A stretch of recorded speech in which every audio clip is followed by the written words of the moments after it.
Pak? Waduh, nasi Padang. Keberatan kayaknya. Keberatan. Ya fresh lah Mbak, yang paling enggak lebih kekinian gitu. Lebih elegan ya Pak ya? Iya Pak. Oh iya, temanya 10 minutes ya Pak ya, kalau misalnya podcast kalau makannya nasi Padang ini bisa jadi 40 menit. Ya atau lebih ya kita. Iya bisa lebih ya, Iya. nambah ya pasti ya. Oke, baik. Welcome to 10 Minutes Coffee Talk Podcast bersama dengan Ingram Micro NHP. Yeay. Tentunya senang sekali saya Sandra Insana bisa menemani keseruan acara kita pada hari ini bersama dengan para pakarnya di sini yang akan membahas hal menarik nih seputar Feng Shui tahun 2022 ya Pak ya, betul? Oh salah ya, kita ganti frekuensi dulu. Oke, kita mau bahas terkait dengan ini hal yang lagi banyak dirasakan oleh para pelaku bisnis sih Pak. Mulai dari yang kecil sampai dengan yang menengah. Tentunya ini lack of teknologi. Bagaimana tentunya nih ya kita mau membahas hambatan yang meradang ketika bisnis mulai berkembang. Meradang. Ini yang suka ada di nasi Padang Pak? Itu rendang. Oh, oke, itu rendang. Bahkan ini masih Lapar ya? lapar nih Pak. Ya lapar ini. Oke, kita akan bahas terkait dengan hambatan yang meradang ketika bisnis mulai berkembang. Dan tentunya untuk teman-teman yang ada di sini jangan lupa untuk subscribe, like ya, dan juga tentunya komen kalau misalnya ada yang ingin ditanyakan langsung aja ketik di kolom komen. Share juga karena tentunya ini menyebarkan kebaikan, sharing ilmu. Sebelum kita mulai juga kita mau informasikan bahwa tentunya sebelum melakukan podcast ini kita sudah melakukan protokol kesehatan dengan ketat yaitu dengan melakukan tes COVID terlebih dahulu. Baik, tentunya kita akan bincang seru bersama dengan para pakarnya yang ada di sini. Kita ada teman ya tentunya perwakilan dari the world's largest distributor computer and technology product Ingram Micro. Ini garis bawah tanda kurung tanda petik ini world ya Pak ya, bukan betul. Indonesia aja. Iya. Tentunya di sini sudah ada lead team manager dari Ingram Micro, Bapak Hengki Santoso. Pak sehat Pak? Sehat Pak. Oke, kalau nggak sehat saya takut nih Pak. Iya. Sekarang Oke. pada takut semua nih. Iya, sehat ya kita semua di sini. Dan tentunya di sini udah hadir juga perwakilan dari brand yang udah gak asing lagi di telinga. Tentunya sudah bergabung di sini ada Country Manager Storage HPE, Bapak Andi Lau atau Andi Bahar nih? Andi Bahar. Andi Bahar. Iya, Gantengnya tapi sama ya Pak Oh Mandi gitu ya, Lau? terima kasih. Oke, baik kita akan ngobrol-ngobrol seru di sini tentunya. Oke, ini langsung aja sesuai tema kita lagi bahas bisnis yang lagi berkembang. Kalau bicara soal bisnis berkembang, ini lagi pasti berdarah-berdarah Pak.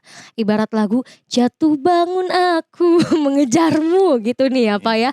Apalagi di saat pandemi ini. Ini kalau saya lihat teman-teman saya bisnis yang dari small and medium ini yang banyak muncul baru ada.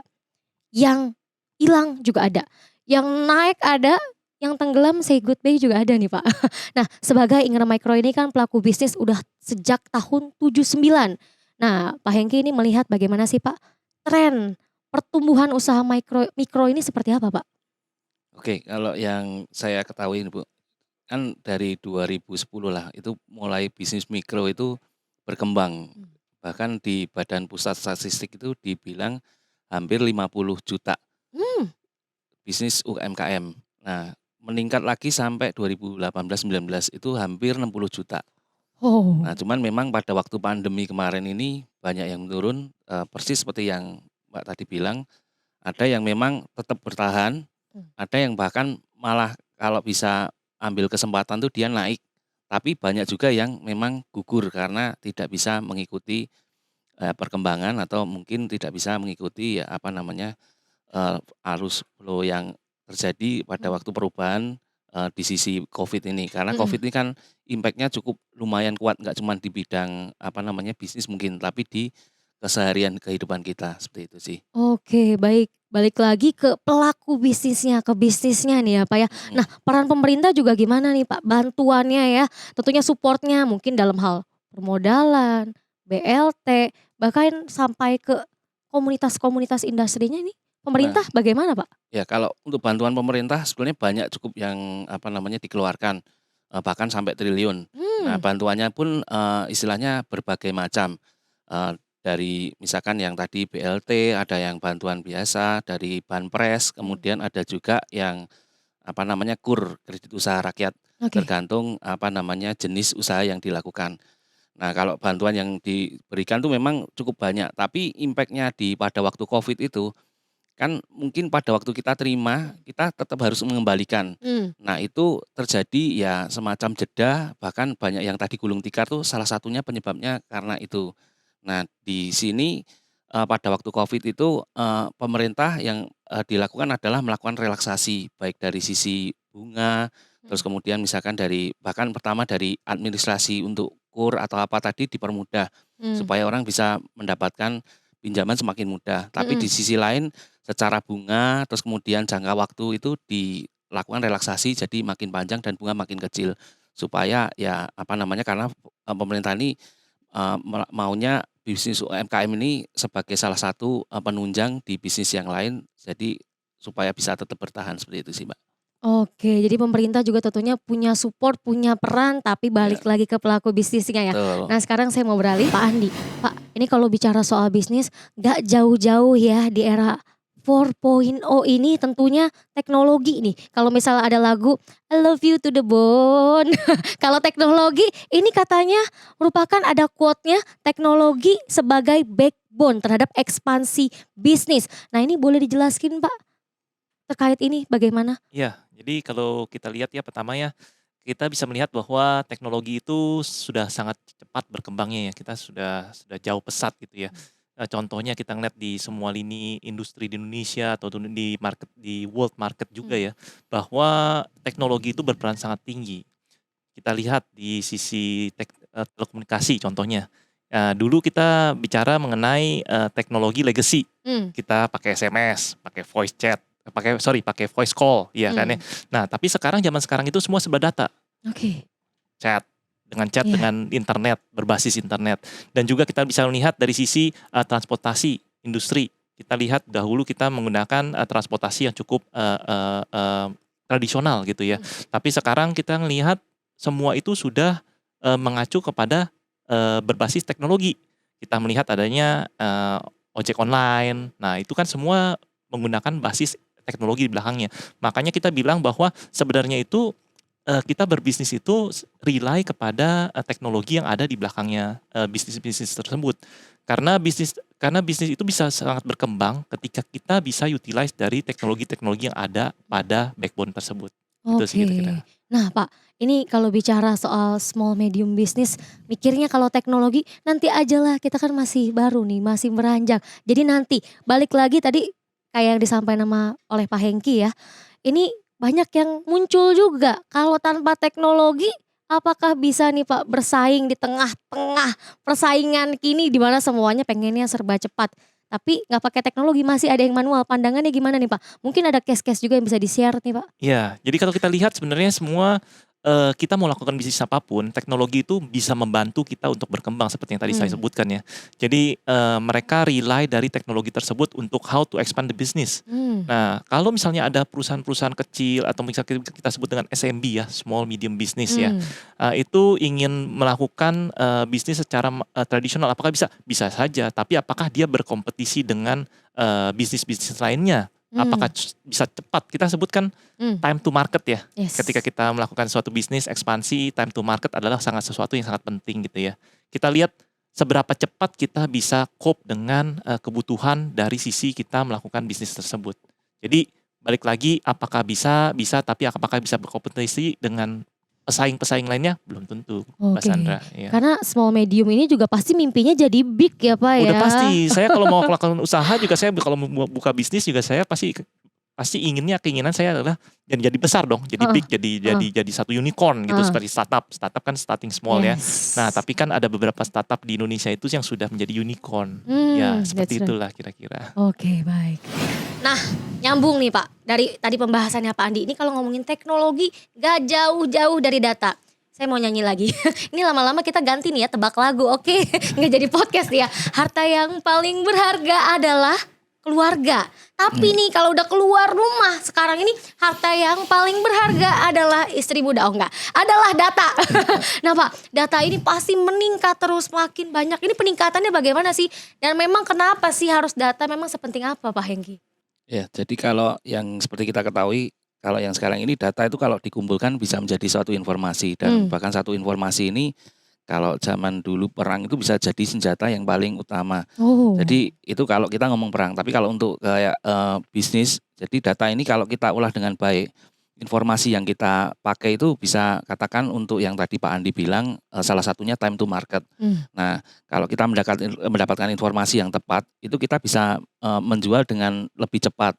Di sisi lain, kita juga bisa menjual lebih tepat. Katakan dengan informasi yang ada ini Benar-benar. sebetulnya ini, barang ini yang dibutuhkan siapa aja sih, terus kemudian ini bisa dijual kemana aja sih. Dengan informasi itu kan, satu usaha itu kita bisa langsung, pointing, misalkan kita harus jual kemana, kemudian, ini Oke. permintaan paling banyak di mana. Jadi dengan data itu kita bisa melakukan penetrasi seperti itu. Nah, di sisi lain, mungkin contoh yang paling mudah adalah, ya kita misalkan kayak sekarang ada ojek online, kemudian, marketplace. Nah, dengan data yang ada itu misalkan kita bisa mendapatkan, data ojek yang ada nih. Kalau zaman dulu kita Yap. nyari ojek, waduh mesti cari di mana, kita bingung, terus ada atau enggak. Dengan data yang ada tersaji di, bahkan di handphone kita, ya kita bisa tahu, oh mana aja sih, ojek yang, siap sedia, kemudian, berapa menit kita bisa mendapatkan itu.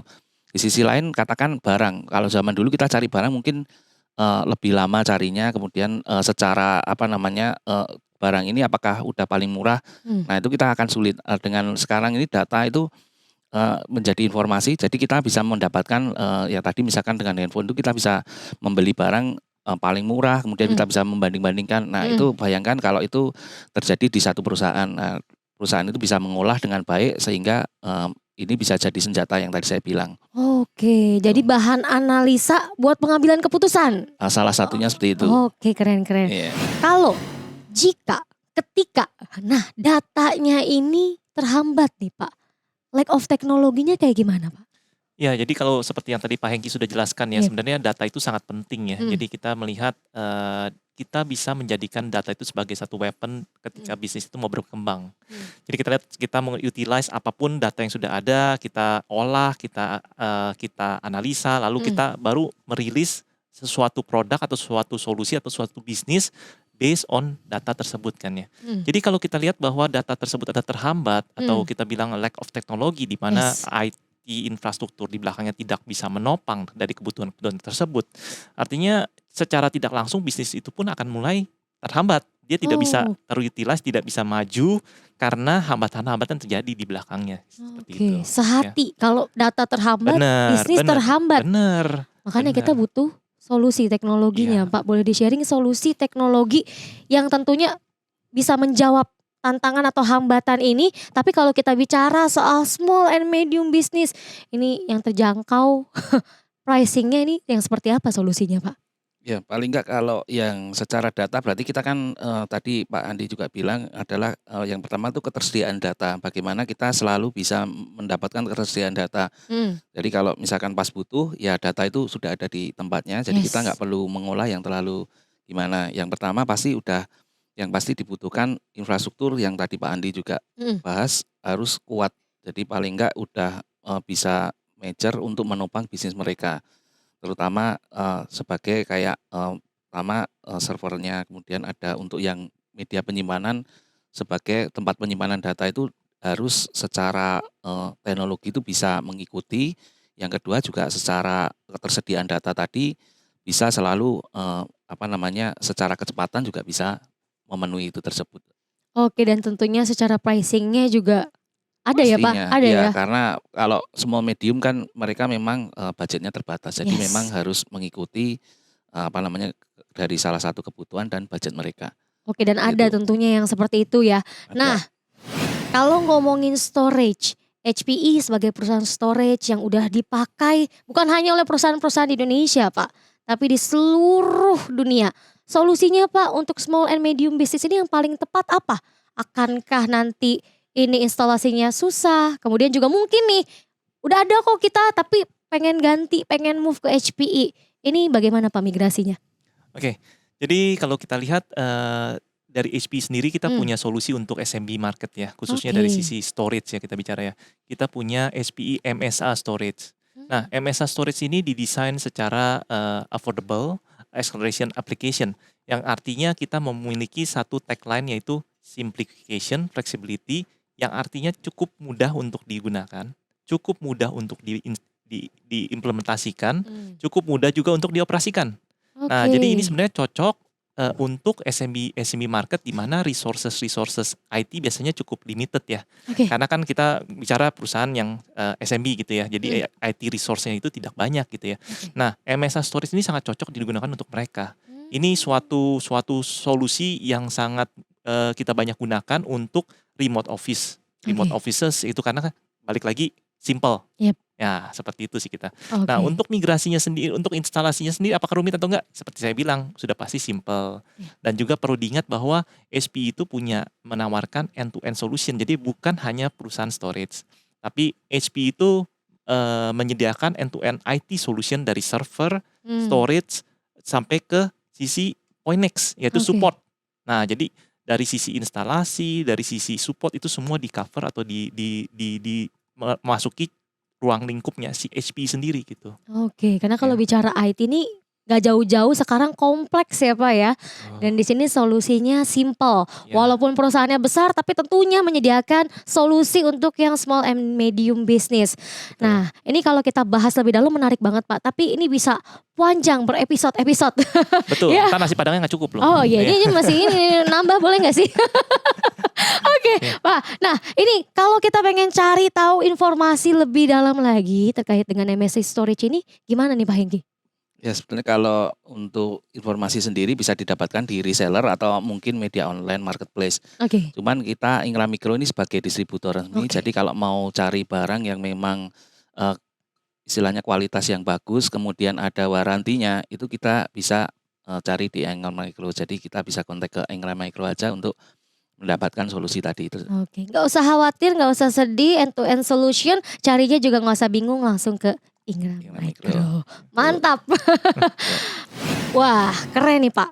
10 menit, wawasan baru, informasi baru, kita bukan kasih masalah tapi kasih solusi lewat sini. Pasti teman-teman yang nonton juga banyak pertanyaan nih. Mungkin yang ingin tanya bisa langsung nanti chat di komen, atau pengen ngobrol lebih dalam di luar media ini, sharing deep talk ya bahasa Jakarta Selatan ya. Ini bisa ke Ingram Micro ya, bisa tentunya ya Pak ya. Ini sebelumnya saya thank you so much Pak Hengki, Pak Andi, thank you ya. Dan buat teman-teman yang udah hadir di sini, jangan lupa untuk subscribe, like, komen, dan juga sharing ya, berbagi wawasan, berbagi ilmu yang ada di sini. Dan tentunya nantikan episode-episode berikutnya kita bakalan bahas seputar teknologi ya Pak ya. Bukan feng shui, teknologi. Jadi stay tune terus di channel kita, subscribe supaya nanti dapat notifikasi untuk episode-episode terbarunya. Thank you semuanya for watching. Tetap jaga protokol kesehatan, stay healthy, stay happy. See ya. Ini kita ngopi lagi sekarang, si Padang udah boleh.